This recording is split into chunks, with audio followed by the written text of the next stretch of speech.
So we are going to be receiving this beautiful gift of Leah Lamb and her story sharing at this time, the gift of her story.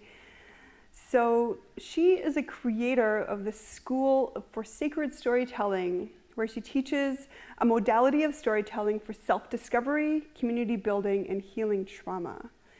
Leah Lamb has toured healing story ceremonies across the country. So she's brought her stories all across the lands, and she's here with us today. As a writer, her articles about climate and culture have been featured in Fast Company, Spirituality and Health magazine, Huffington Post, the National Geographic News Watch. So we are very blessed to have her with us, welcoming you to delve in, to get cozy, to receive this beautiful sharing from Leah Lamb at this time, and we'll see you on the other side.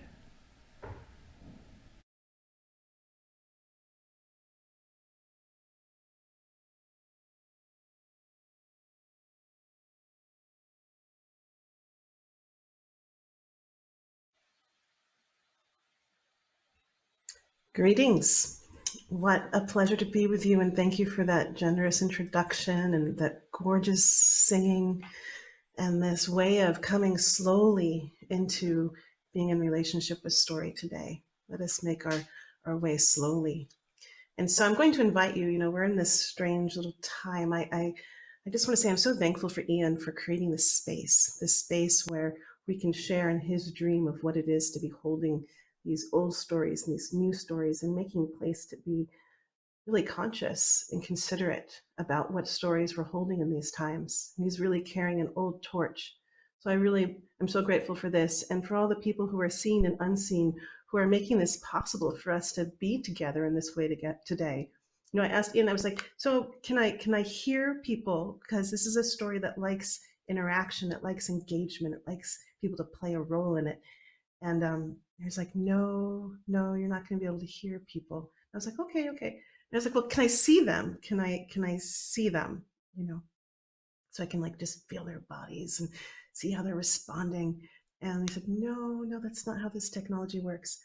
And I was like, wow, I am, here we are in the absolute truest embodiment of change.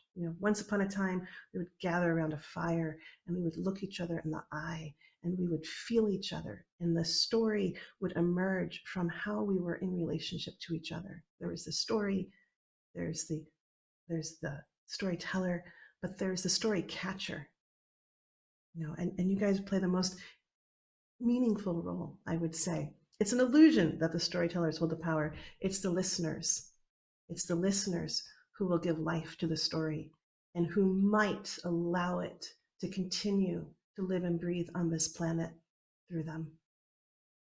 So I invite you for this moment just to come into yourself. If you're like me and you do anything on the internet, you're probably doing the dishes or sweeping or taking care of your animals, doing something. But I'm going to invite you just in this one moment to take a pause and to perhaps give yourself an opportunity to take your hand on your heart and to even close your eyes and to take a moment to listen for yourself right now.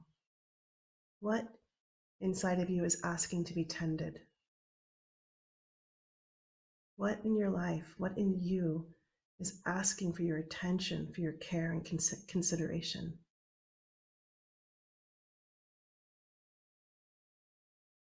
And just taking this moment to feel that we are part of a global community, even though we can't all see each other right now and feel each other, but we're here, right? We know that we're connected through this wild digital platform, and so just to take, in this moment, to actually see yourself in this global circle, even with people that you can't see. And just feel what perhaps that you're not alone in this tending. And perhaps in the miracle of this day of coming together in story, that the stories that come through me, the stories that come through those other tellers today, it might speak to that exact part of yourself that is most yearning to be met. So I invite you to listen today from that place. And in this moment, since we're here, perhaps even listening to what is our earth most needing from us right now? What are our fellow humans, our fellow animals, our flora? What else is needing our attention and tending? And can the way that we gather around story in these old ways and in these new ways,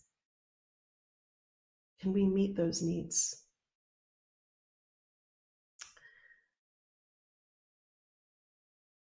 It's a weird thing, this whole thing about not being able to see the storyteller. I really started thinking about it because in old times we could see the person, the being who was telling the story, we could feel them, and our bodies could respond to them with trust or distrust, right? We could know, we could feel what was their intention, what energy they're holding when they tell that story. And we don't have that so much in these times. There's a lot of stories coming at us and we can't feel or know the person who's bringing them to us. Makes it a little complicated, considering that we're storied beings. And so as we step forward today, we get to put on our sacred storyteller goggles and to walk in the world with storyteller goggles on. It's like this, getting to be able to see the story. And what is a story? But it's the library of our souls. It is a story, but it's the library of consciousness. And when we put on our goggles and we can see the stories, I think about this like snorkeling. It's like you can dive into the ocean, and if you can't open your eyes, it's like, what do you know? You don't even know if you're going to bump into something or if you should be afraid or not be afraid. You just don't know. But if you put your goggles on, you can see what's there. And that's what this story that I get to bring to you today is going to play with. So I like to start all stories with a simple prayer, which is, I call this the storyteller's prayer. May all the words that need to be heard be spoken. May all the words that need to be heard be spoken. That's for you. That's for that part that you claimed, that part that needs to be spoken to, that may the words come through, speak to you. And may all the words that need to be spoken be heard. That's for the muse. That's for that divine creative life force that's flowing through the story, for the ancestors, for the earth speaking out loud, that may the words that flow through find their way to ears and hearts and minds that can receive them.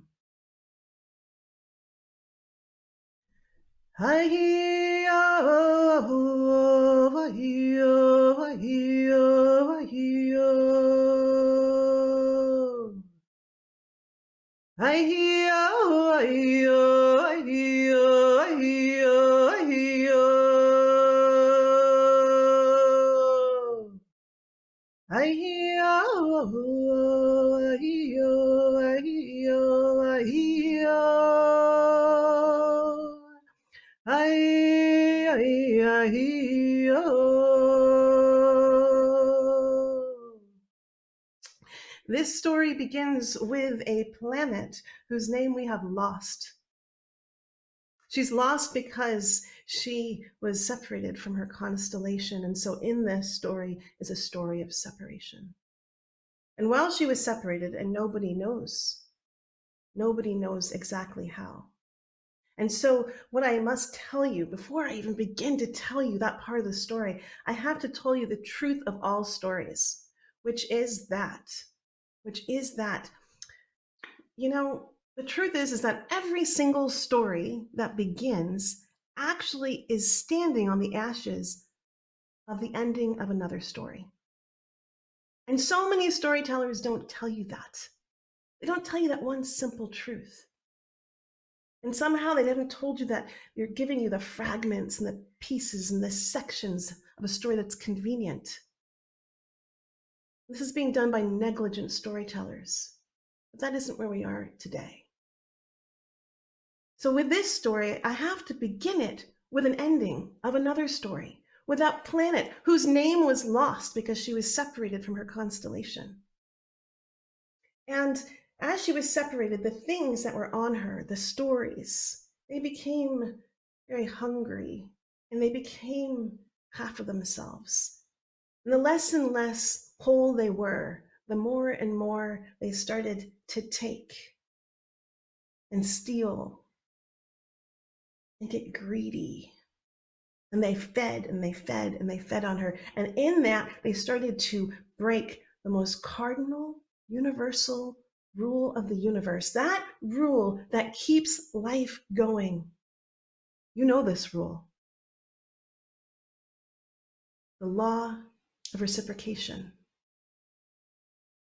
And when they stopped giving and they stopped offering and they became just part of themselves, they devoured her alive, and she spontaneously combusted and disappeared.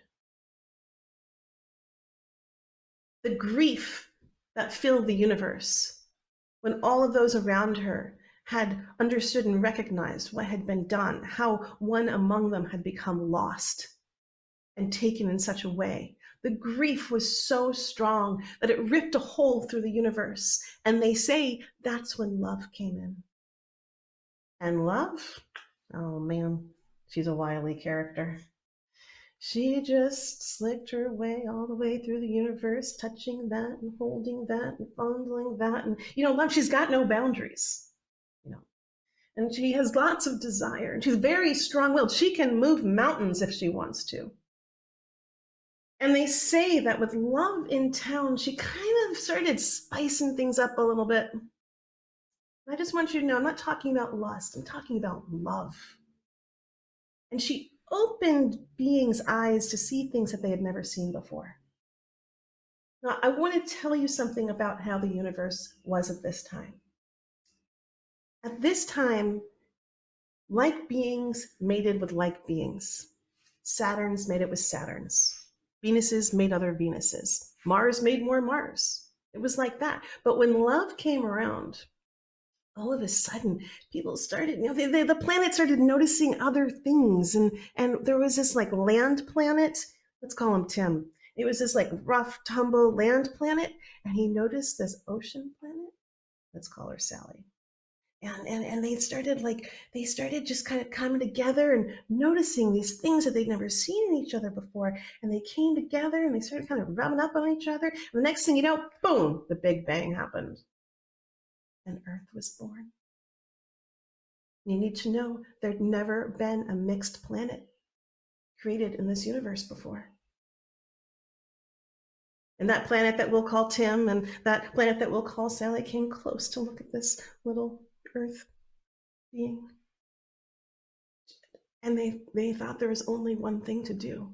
I mean, they were terrified. You have to understand. They didn't know what was going to happen to them. They would surely be banished. They had done something that no one had ever done. It was so different, so foreign. And they had seen what had happened to that other planet that had lost its constellation. They couldn't even remember her name anymore, and they didn't want to be one of those that became nameless and forgotten and devoured and eaten by those old, dangerous stories that were still flying out there in the universe. Everybody knows that they're still out there. And so they decided to kill her, just get rid of the evidence of what had happened. But when they came close to our girl Earth, oh, she had the cutest little rivers. Oh my God, and the most adorable button mountain. And her oceans, oh my God. There was no destroying her. And so there was also no living with her.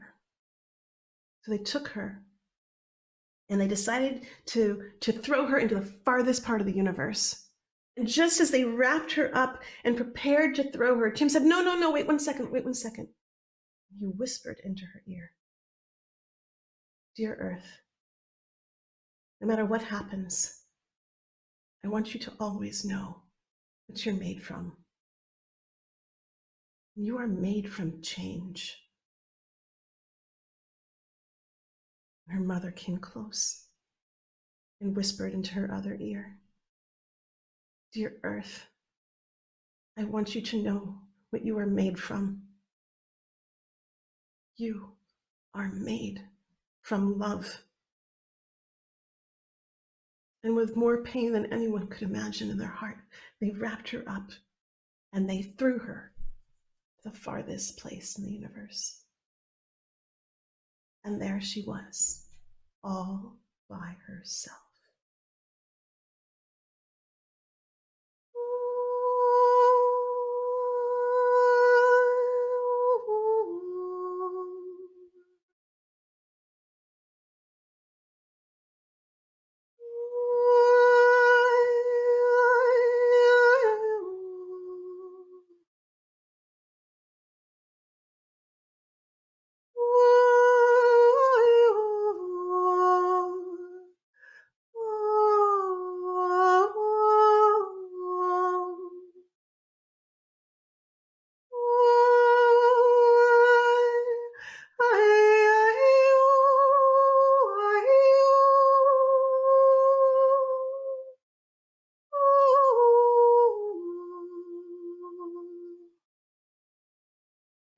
started singing her heart song.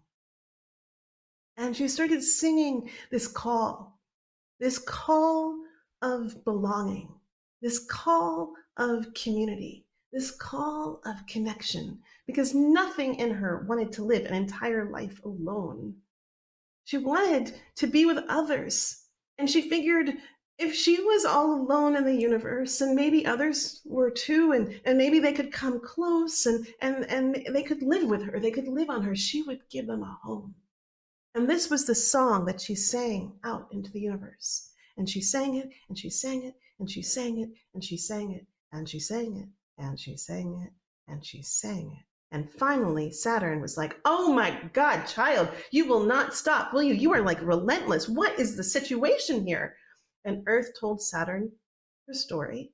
And Saturn was like, okay, I get the situation. I will become your uncle. I will teach you the ways of how to be in the world. I will give you some structure and some discipline, and I'll teach you how to do things, and I've got your back, you know. And Venus came around, and she goes, oh gosh, with all that structure, you're going to need some play. We're going to play, we're going to make beauty, we're going to dance, we're going to sing. You've got a great voice. Let's just sing together. And we're going to it's going to be great. Let's do this. Got your back. And Mars came around, and Mars was like, you're going to need to know how to protect yourself.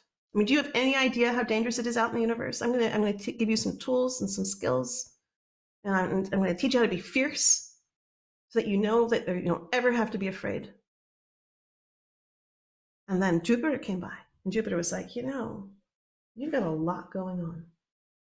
And I'm going to help you to really expand into being all of what you are. And one by one, Earth received her constellation. And what had looked like a great curse of abandonment, what it looked like she was just an orphan, she now became this one-of-a-kind kind of being that had all of the unique gifts and talents from so many other beings in the universe. No one had seen anything quite like it. They say the whales were the first to come. You see, the whales had been traveling through the universe, collecting the dreams of each and every planet.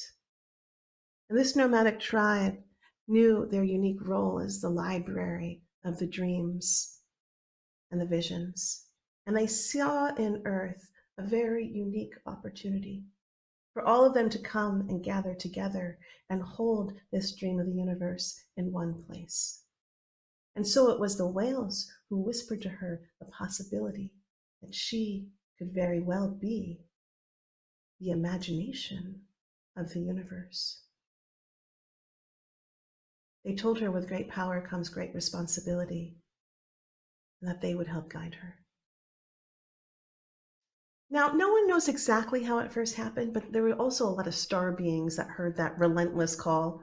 And one of them decided to answer, and it just came just barreling through the universe, straight through the sound barrier, right onto the planet. And Earth was like, whoa, whoa, whoa, whoa. I don't think you can live here without a body. And so she just grabbed what she could out of her own waters and out of her own blood and out of her own minerals and soil and land, and she built a body for that star being to live in.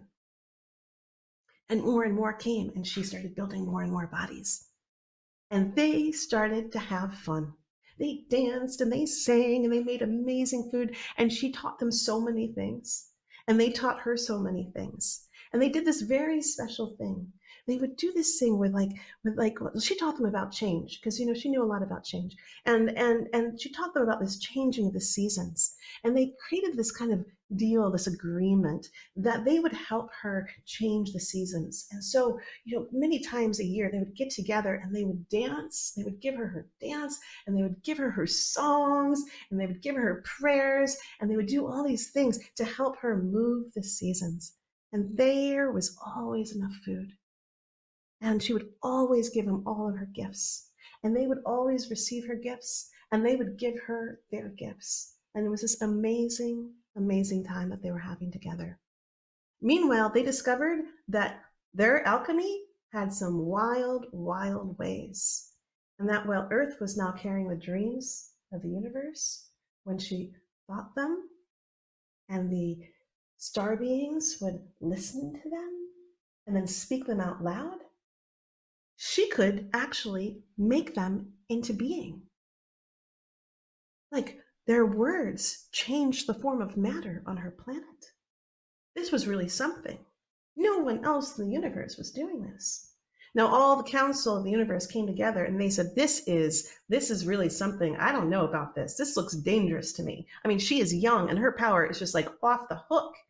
Maybe we should destroy her. Second time this was asked in the universe. And the second time, the knowing, the deep knowing of the truth to that answer was, no, we're not going to destroy something so beautiful and something so fantastic and something so wonderful just because we don't understand her. We don't know what she's truly capable of. We'll honor that and we'll come close as her uncles and her aunts. And we'll guide her. Destroy her. Silly.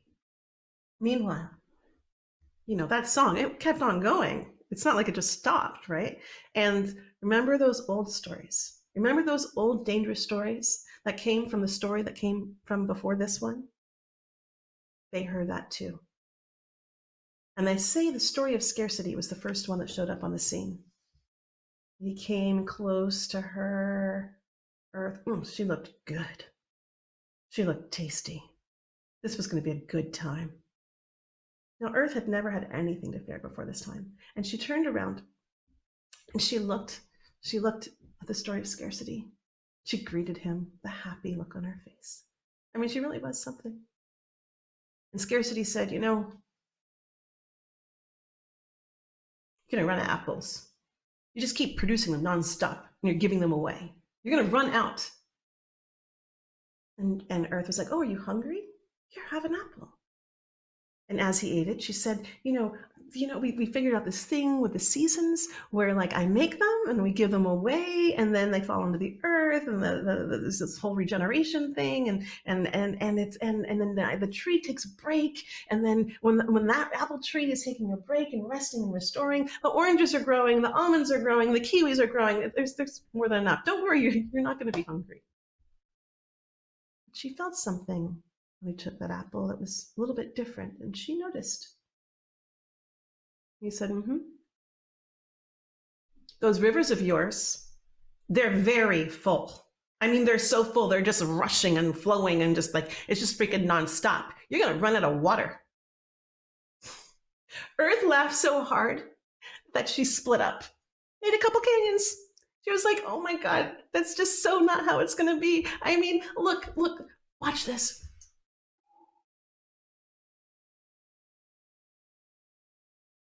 The air from my being, the water from my being makes snow, goes to the mountains, flows down, goes to the rivers, goes back up. It's regenerative. We just keep going in a cycle, in a circle. It's not going to run out of water. What are you talking about?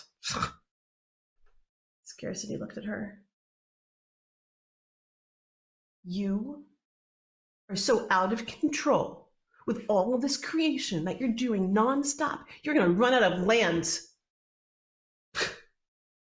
Now Earth was getting a little bit ticked off.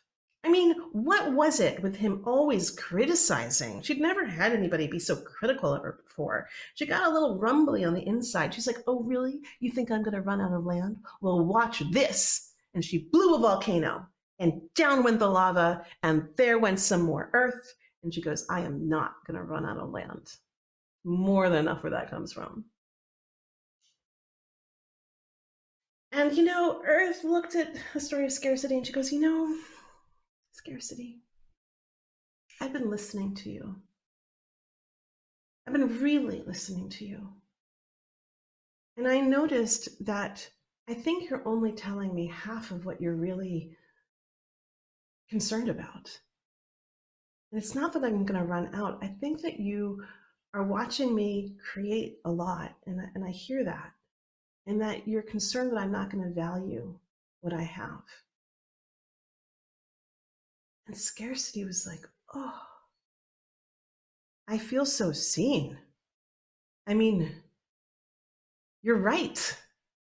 that is sort of at the bottom of where I'm at. I just, I, yes.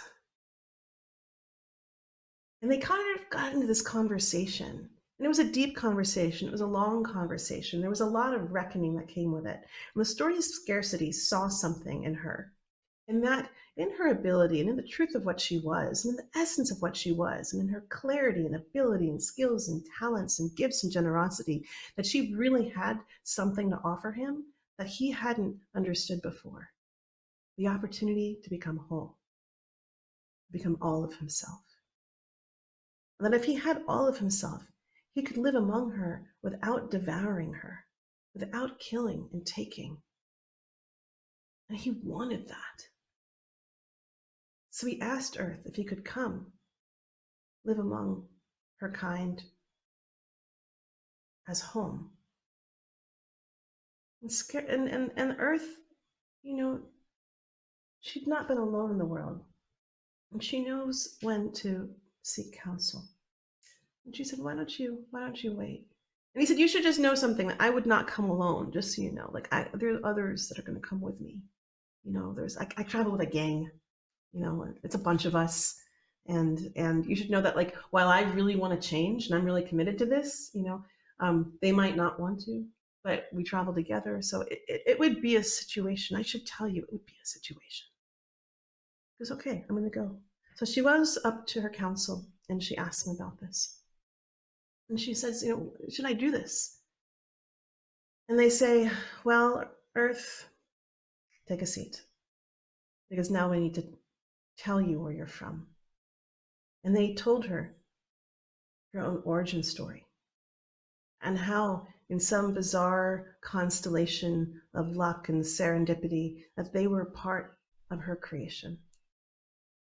And they also told her that she didn't have to take them on, that this would be a great reckoning if she did. It would be an initiation. And life will initiate you, they said. It's going to happen. And you have a choice, in this case, to choose your initiation. And we all know that those stories are going to go somewhere. They're going to go somewhere. And you can choose to bring them on into your home, or you cannot. Earth went back to the star beings that were on her, and it said, you know, well, what do you think? Do you think we're up for this? You know, it's going to be a thing. They said it's going to be an initiation. Do you know what an initiation is? You know, and the star beings came to her and they talked to her and they brought all of their wisdom ways about what is an initiation. You know, and they explained a couple of things. You know, she wasn't going to be the same at the end. She was going to be very, very different. As she helped them change, she would be changed. And she would have to let something go. Some part of her would die, and some part of her would be born. But she wouldn't know what it was going in. And they told her a few more rules and laws of the ways of initiation. And the third they told her, perhaps the most important to them, was that there was no guarantee that she would make it out alive. And if she didn't make it out alive, they wouldn't make it out alive. And so Earth began to really understand that this was quite a responsibility that she was taking on.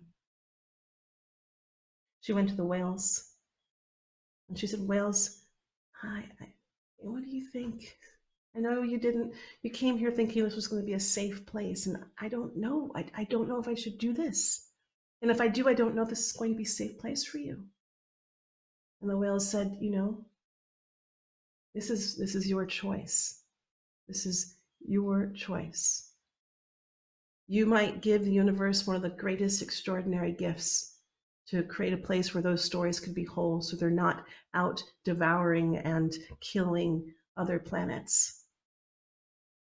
Or we could lose the most precious belonging that we have, which is the imagination of the universe. This is not a choice to take lightly. And Earth said, well, what would you do? What would you do if I can't do it? And the whale said, oh God, don't worry about us. If this doesn't feel like a good place for us to be, we'll take off. We'll just leave. But if we do that, I want to ask something of you, good Earth. What dream can we carry for you? What is your dream? And Earth considered this. She considered this for a long, long time. A couple seasons went by, and she watched those star beings, and she watched the sun, and she listened to the wind, and she made a few flowers, and wandered her canyons, and made some extra caves that maybe she might be able to hide in. And she came back to the whales, and she said, you know what my dream is? I look at all these star beings that I gave home, and I'm watching them learn, and I'm learning with them, and I really want to be the best that I could possibly be for them. I'd love to be a great mother. That's my dream. And the whale said, okay, we will hold this for you. We will hold this dream for you. But we can't hold it alone, especially if we do have to leave. So make sure you tell it to the trees, and that you tell it to the ocean, and that you give it to your star beings. And she went round and round to everyone, and she started to ask for their commitments, because she knew that she couldn't do this alone. And she asked the trees for their commitment, and they said that they would hold her dream in their roots. And the ocean said that they would hold it in all of her beings. And the star beings, they said, you know what, we're going to hold your dream in our words, because we know that we can speak this into being. We will not let you forget who you want to become. And so, with that sacred agreement, she gave them one last out, and she said, good beings on my planet, this is going to be a journey of a lifetime. And if you don't want to be here, if you're not a full yes, if you can't do it, because life's going to change, I can't do everything for you anymore. You're going to have to figure out some more of your own resources, but so it's like, if you don't want to be here, this is a good time to go. But if you do want to be here, I am going to be here for you. So, long story short, the agreements were made. The old stories came in a great parade, one by one. The story of scarcity led them. The story of ownership followed. The story of hatred. The story of disconnection. The story of jealousy. The comparing mind was right in there. Doubt traveled along. The critic took up the last seat in the parade. And there they were. And at the very last second, this voice sprang out of the universe. Wait, not without me. And it was time. Time had arrived on the scene. And time was like, you are going to need me. Now, before this, time had been a very, very elusive character. But she said, you're going to need me. And so take me into your bosom. I will wrap myself around these old stories, and I will hold them. And they are going to fight. We all know that they're going to fight. But if I'm here with you, and if you have me with you, if you really have me with you, then we might have a chance of making it through this alive. And so even if I scream, and even if I cry, and even if I beg and plead, do not let me out of the belly of your molten core, or we will hold them until they're ready to emerge as whole beings. And so there they did. They gathered in, and everything was kind of fine for a while. It was kind of like everything was kind of, it was what it was. They went about life. And Earth started to get a little bellyache. Started to get a little bloated. Didn't quite feel like herself. She started to notice that she started to really doubt. Doubt came first.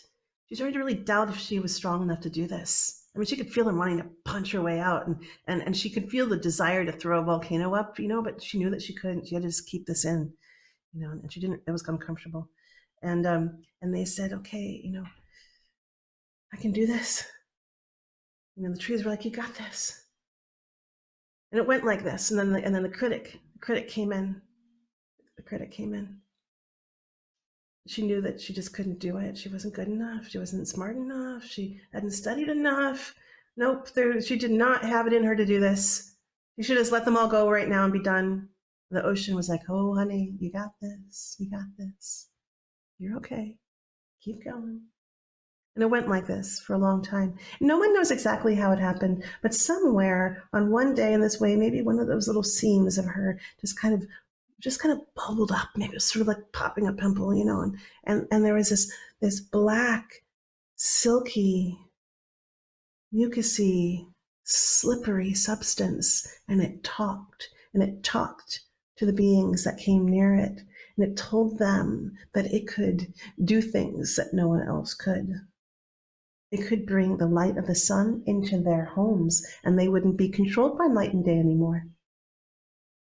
And those two legs that carried them, it could help them go so much faster. It even promised to give them a little bit more time, something they were just getting to know. And this being that had no name, we now know as oil.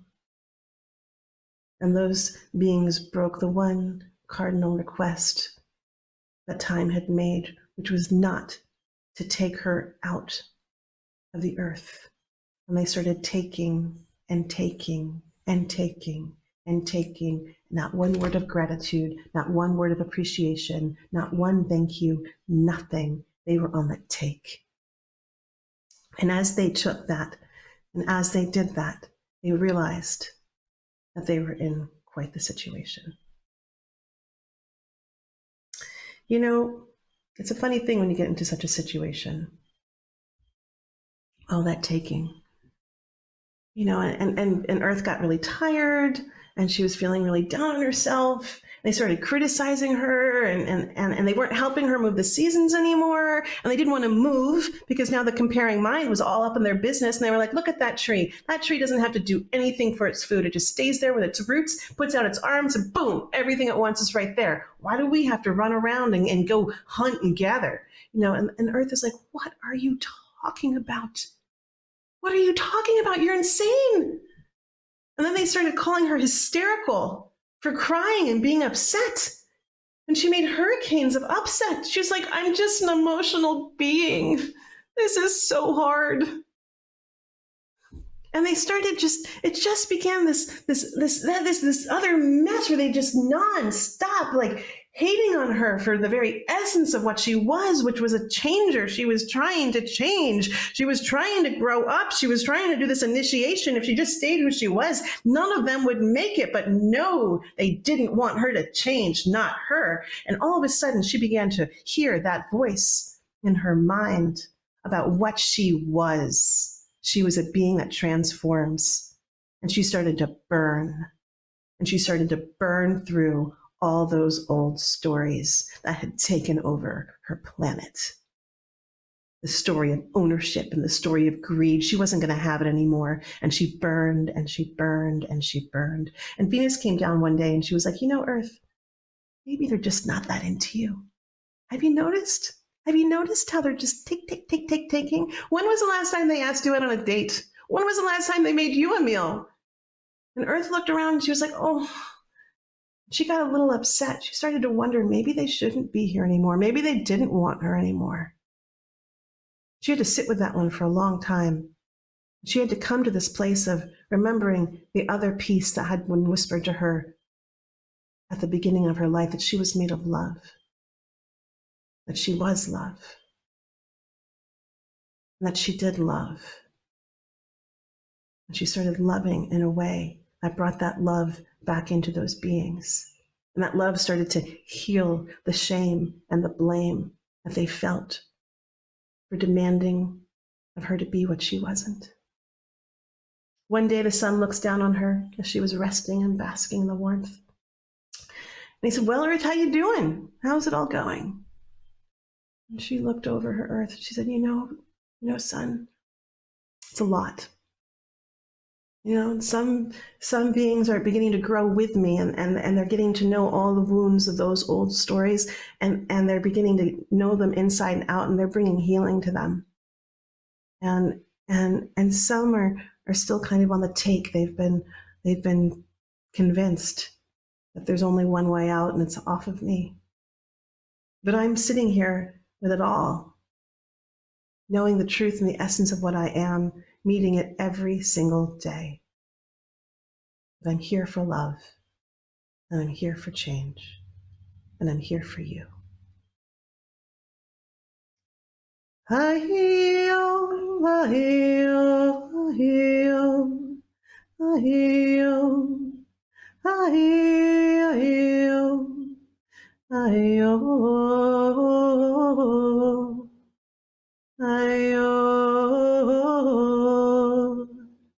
ahio, ahio, ahio, ahio. Ayo,